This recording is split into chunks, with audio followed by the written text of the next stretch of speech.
ഭാരത സൈന്യത്തിനും പ്രധാനമന്ത്രി നരേന്ദ്രമോദിക്കും അഭിവാദ്യം അർപ്പിച്ച് ഇന്ന് ത്രിവർണ്ണ സ്വാഭിമാന യാത്ര നടക്കും. ഓപ്പറേഷൻ സിന്ദൂരിലൂടെ പാക് ഭീകരതയ്ക്ക് ശക്തമായ സന്ദേശം നൽകിയതിന് അഭിവാദ്യം അർപ്പിക്കുന്നതാണ് യാത്ര. തിരംഗയാത്രയിൽ വിമുക്ത ഭടന്മാരും ദേശസ്നേഹികളും പങ്കെടുക്കും. സംസ്ഥാന തലസ്ഥാനമായ തിരുവനന്തപുരത്താണ് യാത്ര നടക്കുന്നത്. ഇതിന്റെ വിശദ വിവരങ്ങളുമായി പ്രശാന്ത് ശങ്കരമംഗലത്ത് ചേരുന്നു. പ്രശാന്ത്, കഴിഞ്ഞ ദിവസം രാജ്യമെങ്ങും തിരംഗ യാത്ര നടന്നിരുന്നു. ഇതിന്റെ തുടർച്ചയായിട്ടാണോ സംസ്ഥാന തലസ്ഥാനത്തും ഇങ്ങനെയൊരു യാത്ര നടക്കുന്നത്?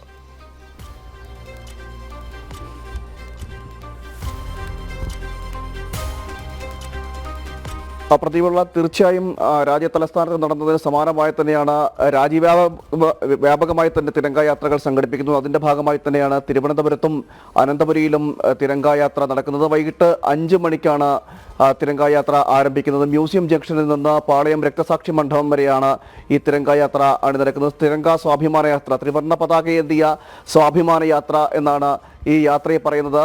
ഈ പൽഹാം ആക്രമണങ്ങളുടെ പശ്ചാത്തലത്തിൽ പാകിസ്ഥാന് ശക്തമായ മറുപടി കൊടുത്ത വീര സൈനികർ, ഭാരതത്തിൻ്റെ വീര സൈനികർക്ക് അഭിമാനം അർപ്പിച്ചുകൊണ്ടാണ്, ആദരവർപ്പിച്ചുകൊണ്ടാണ് ഈ യാത്ര നടത്തുന്നത്. ഈ യാത്രയിൽ പൂർവ്വ സൈനികരടക്കമുള്ളവർ, സ്വാഭിമാനികളടക്കമുള്ളവർ ഈ അണിചേരുകയും ചെയ്യും.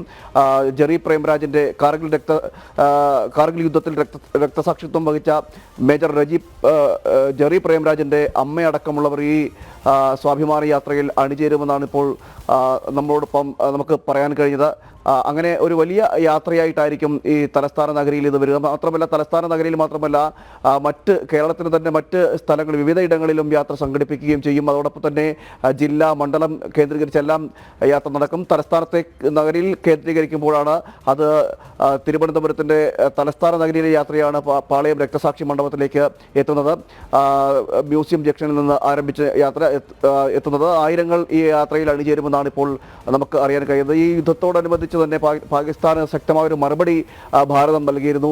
മാത്രമല്ല, ഭാരതത്തെ വിഘടിപ്പിക്കുവാനുള്ള ശ്രമങ്ങൾ പല രീതിയിൽ പാകിസ്ഥാന്റെ ഭാഗത്തു നിന്നും സോഷ്യൽ മീഡിയ, സാമൂഹ്യ മാധ്യമങ്ങൾ വഴിയെല്ലാം നടക്കുന്നൊരു സാഹചര്യം ഉണ്ടായിരുന്നു. അവിടെയെല്ലാം തോൽപ്പിച്ചുകൊണ്ടാണ് ഈ പാകിസ്ഥാന് ശക്തമായ മറുപടി ഭാരതത്തിന്റെ സൈന്യം നൽകിയത്. ആ സൈന്യത്തിന് ഒരു ഊർജ്ജം പകരുക, അതോടൊപ്പം തന്നെ പ്രധാനമന്ത്രി നരേന്ദ്രമോദിക്ക് ആദരവർപ്പിക്കുക. കാരണം ഇത്രയും ശക്തമായ ഒരു നിലപാട് സ്വീകരിച്ചതിലൂടെയാണ് പാകിസ്ഥാന് തക്കതായ മറുപടി നൽകാൻ കഴിയുന്നത്. മാത്രമല്ല, വിവിധ സൈനിക കേന്ദ്രങ്ങളടക്കം ആക്രമിക്കുകയും പാകിസ്ഥാന്റെ വിവിധ ഇടങ്ങളിലെല്ലാം നമ്മുടെ ധീര സൈനികർ ശക്തമായി പോരാടി തക്കതായ മറുപടി കൊടുക്കുകയും ചെയ്തു.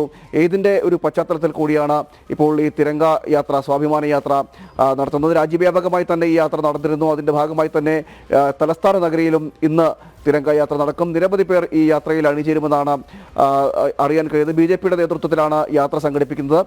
വൈകിട്ട് 5 മണിക്കാണ് യാത്ര ആരംഭിക്കുന്നത്. രാജ്യത്തെ സ്വാഭിമാനികൾ, പൂർവ്വ സൈനികർ അടക്കമുള്ളവർ, രാജ്യത്തോട് കൂറുപുലർത്തുന്നവർ, രാജ്യത്തിൻ്റെ സൈനികരോട് കൂറുപുലർത്തുന്നവർ, രാജ്യത്തെ സ്നേഹിക്കുന്നവരായിട്ടുള്ള എല്ലാ സ്വദേശാഭിമാനികളും ദേശാഭിമാനികളുമായ ആളുകളെല്ലാവരും ഈ യാത്രയിൽ അണിചേരും. ആ യാത്രയോട് പങ്കെടുക്കണമെന്നും തിരംഗയാത്രയിൽ പങ്കെടുക്കണമെന്നുമാണ് ഇപ്പോൾ ആഹ്വാനം ഉണ്ടായിരിക്കുന്നത്. ത്രിവർണ്ണ പതാകയേന്തിയ യാത്രയായിരിക്കും നടക്കുന്നത്. രാജ്യവ്യാപകമായി തന്നെ ഈ യാത്ര സംസ്ഥാന തലസ്ഥാനത്ത് നടക്കാൻ പോകുന്ന ത്രിവർണ്ണ യാത്രയെക്കുറിച്ചുള്ള വിശദാംശങ്ങൾ നൽകിയത് വളരെയധികം നന്ദി പ്രശാന്ത് ശങ്കരമംഗലത്ത്.